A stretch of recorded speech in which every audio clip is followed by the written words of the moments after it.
Oh man, I probably lived over here for like 6-7 years, and I remember just being over here playing baseball with all my friends. So baseball was my first sport. It wasn't basketball. So that's a fun fact for those who don't know Mike Love.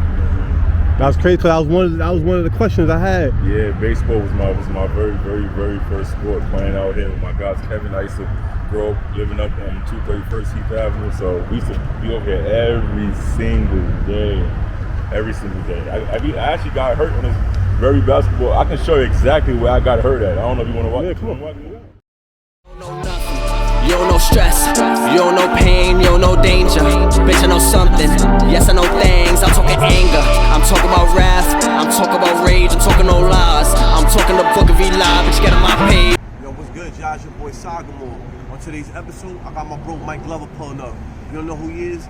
New York City basketball legend. I'm gonna have him pull up today. We're gonna have a one-on-one interview, and we're gonna chop it up, and y'all gonna find more about him. So you know what it is, man. Let's go. Literally.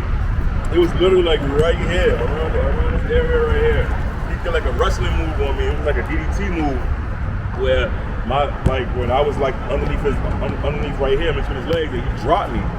Boom, right here. My teeth was I had to get braces and everything right here. Oh man, bro. R.I.P. Moonrock, that's my boy, but this happened right here on this vertical right here. Wow. I'll never forget that. I'll never forget that. I get it poppin' from Richmond, nigga, the troopin' on money. And you nigga, this a body bag. Another body bag on top, another body bag. You ever seen a nigga face like a hockey mask? Not give it up, I want it all, now do you copy that? I'm bustin' legs off, I make it flip off. Got your bitch on my dick, is on this shit. Oh, now you talking to the big dog. Big queens, spittin' since 16. Cash rules everything around me. Cream, get the money. Got a lot of bills, y'all. Got a lot of hoes keep around me. Please get the money. Can I take your bitch, y'all? Right around town, getting money, dropping pounds. I be smoking on the loud. Out here. Let's motherfucking go. People got it up, man. You're paying. People pop out of here, man. That's what the fuck is. Shut, man. This shit on the radio. I'll put it on the motherfucker. That's the truth, man. I don't radio shit. He said something. Shout out to Pro Style. We pull up shit city with blickies, you know where I'm at. Oh, boy. We get the act, we pull up straight to the crack. Hey, my hands is even they reckless, don't know how to act. I give them the word, they spin in your block. Separate plates, extend with glass. Play me if you want. I set my drill to see. We let the choppers ring. I send them hollers through you. All my bros with it. Straight hit shit for gang. Now the D will hit him. Bang, bang, bang. Head tap, off him. Chest shot, pack him. 4-5, pack it. He ain't send him a reaction. Big Clizzy, extendo. No broken, no plendo. Your big homie, pendejo. I'm set on the menu. Omar Cook. He used to play for St. John's too, right? Did he lead the league in assists for some first year? Absolutely. He was a Terry played for Christ the King, right? And now he's assistant coach for the I think the Cleveland Cavs or the yeah, because he just retired this year from playing basketball. For people who don't know who Omar Cook is, I went all my years in high school. I had to hear about him, the #1 point guard when I was in high school for 4 years. Was Omar Cook, Christ the King. Led the nation in St. John's first year in assists. Omar Cook, the first year. He left. He went to the league right after that too. I definitely remember that. But it was a whole lot of Miles Plumlee. I played against him. I think he was my last NBA player I played against in Nike Pro City 2 years ago, and I gave him 33 points. If you don't believe me, please look it up. Find somebody. Check him stats. Because definitely Miles Plumlee. That was the big white kid. He's strong as hell too. I'm not even gonna lie. He's definitely tough too. But he definitely didn't think that a guy from the Bronx was gonna come in and give him that many buckets. But it was a great game. It was a playoff game too, but we lost. But he definitely got that 33 though. They ever gave you some good advice, like NBA pros like you, because they seen your talent and skill? Yeah, Smith Park used to always talk to me a lot, and so is Ron. Pretty much just stay after it, If you want it, go get it, Don't settle for less, Always, the work you put in will always show. That's what they will always tell me. So, they will always be like, everyone is watching, so be careful what you're doing outside of basketball because your reputation is everything. So. How was it growing up under former high school basketball player Anthony Glover? Him being who he was, coming into that moment. Watching him, it's funny that you say that because I saw a post today. Like at one time, I mean, obviously later on, but at first was it like lot of shoes to fill? No, at first, no, it wasn't. But growing up, yeah, because he was the reason why I decided to stop playing baseball to play basketball, to be honest. I remember being here on this baseball court, and I would just watch him and my older brother play basketball, my cousins, and I was too young to really like understand what was going on, but I would actually see the ball going through the rim, and I was like, oh, okay, I think I like this. So I took a heed to that, and then ever since then, I just decided to I withdrew from baseball, and I transitioned to basketball. You know, it's crazy, I was like maybe 14, and your brother, he took me to my first Rucker game. Oh, wow. Some girl from the neighborhood that he used to chill with. They were just friends. They was mad cool. She was mad cool with me, and she used to be like, "Yo, I'm gonna take you with my boy Glover," because she knew Felipe and them. Yeah. And she was like, "Yo, I'm mad cool with Glover." And at the time, he was like, he was in Rice, I think the #1 high school player, if I wasn't mistaken, at the time. And I remember she took me like, cause we live in the same neighborhood, so she was like, "Meet up when we're gonna go to Rucker." I met up with them. He took me to Rucker. My first Rucker game was with him. I was courtside next to him, watching him play. We went back on the train, like I was like a kid, like slept on them, like you know. But it's crazy like to see him, and then like I know you, and then like to see where you was at, cause I was like in prison when I seen like you. I was like, oh wow, like I heard about you. I was like, I couldn't believe it. Then it was until I came home, like I started like catching like YouTube or like Kevin, like he'll show me stuff on YouTube, and like that. And then it wasn't until I seen you in Dykeman, I was like, wow. And I knew your brother, right? So I'm looking, I'm like, where's Mike at? And I'm trying to find you, and I can't find you. You're there hitting all the shots. That's the crazy part. I'm like, wow. So when I seen you, I was like uncomfortable to be like, hey, hey, it was good, bro. It's me from 20 years ago. You know, people don't remember that. Yeah, but then you reached out to me the next day, and it was crazy after that. That's love, man. It's love, you know what I mean? Always, bro. It's family for life right here, man. And whatever you need and want, I'm always gonna support him. Now this question right here is from my brother No Lies. Okay. He asks, what is your relationship with Optimus Prime? As you evolve, has that persona evolved with you?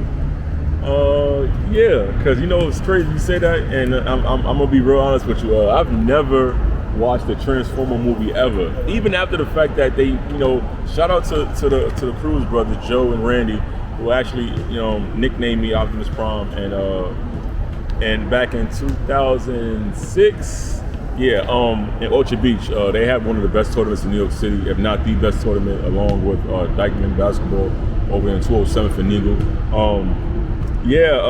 When I was, watching like a little bits and pieces of the movie, Optimus Prime is, I guess, one of the good guys, and I saw, I think the one movie where I think he died and came back to life. So, he changes from a person to a car, and his energy and his enthusiasm, like that's kind of how they transition my character with my basketball personnel with Optimus Prime. So very ferocious with the dunks and stuff like that. Very high energetic player. So Really crazy. I had a tattoo of Optimus? Megatron. You know what I'm saying? So it's crazy. You know what I mean? Optimus and Megatron. You know what I mean? See how we blend together? It just happened like that. You know what I mean? See how we blend in? That's what I'm talking about. Gang, gang. Good, y'all make some noise, man. Yo, listen, man, my name's Sagamore. You're from the Kingsbridge section of the Bronx. Hold on, listen, before I do that. Yo, listen, when I say K, y'all say slave. K. Slave. K. Slave. When I say K, y'all say slave. K. Slave. K. Slave. Let's go. That nigga motherfucking lies me outside. What am I day?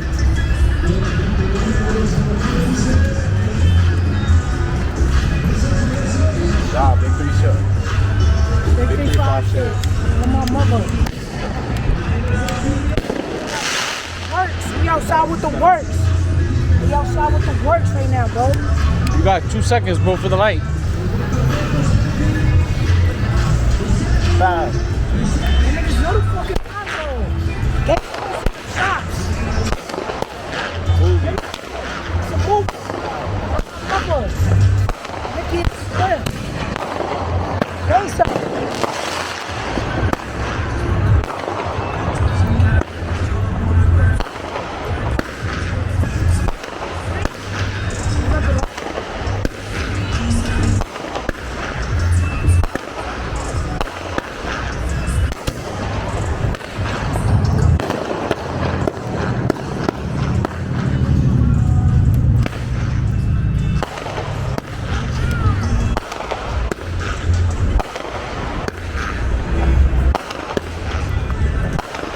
Good. Shit. Bella, what up, man? Say What's hi. up, yo? What's up? What's up? What's up? You already know what time it is, huh? It's Bella's season, huh? Front, they all in the back, I'm all in the front, I'm popping back, you see a front, cause look all they want when they see me is quiet, pull up with some oodles and fall on the right. Right now I'm at Bella video shoot, you know what I'm saying? Shout out to Stone, you know, putting that work in right now.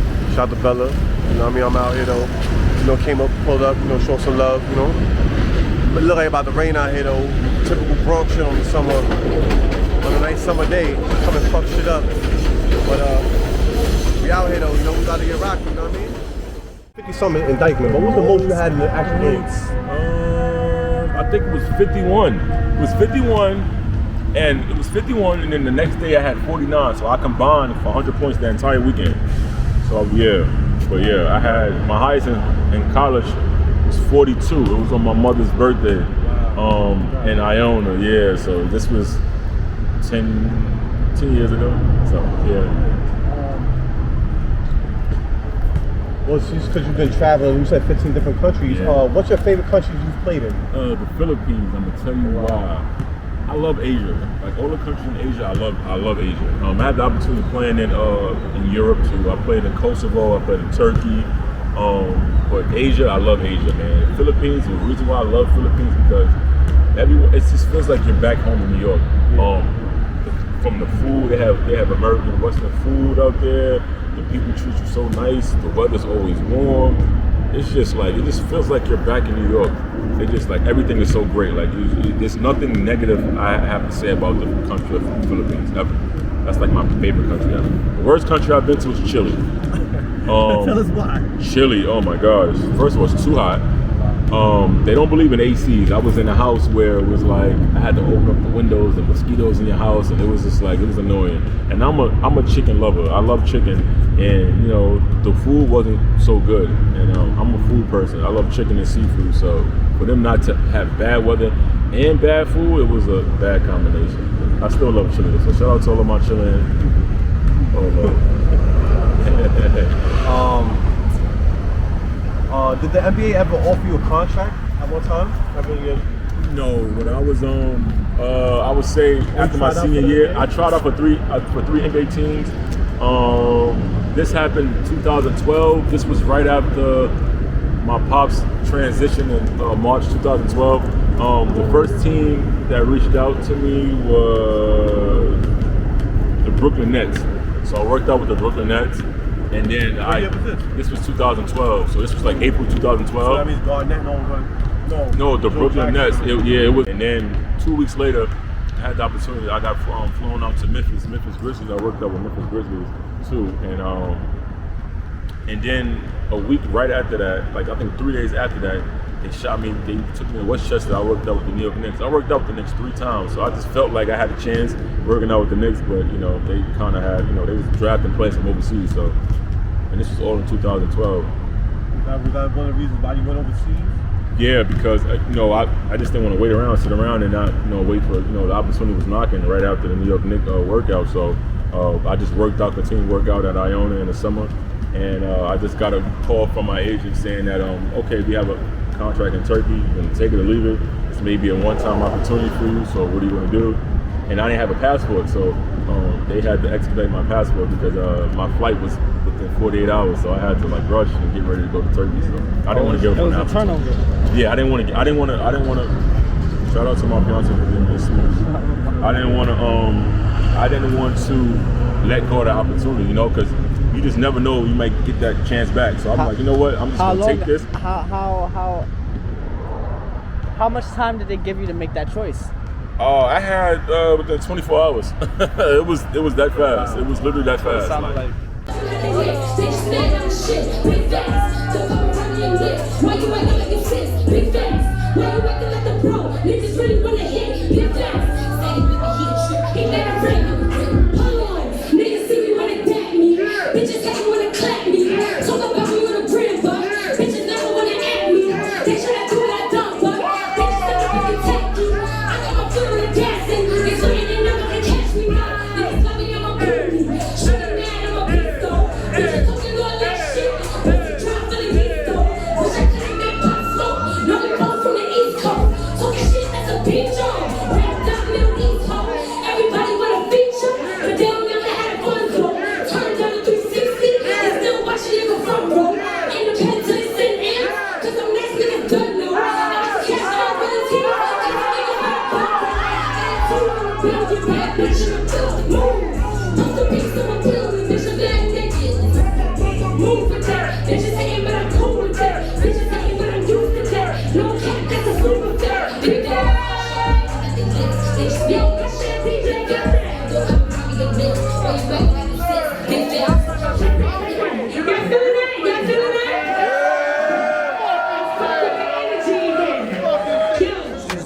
open, shop is closing, cream like lotion when I break it down. Nothing like right now, living off hype now. Nigga got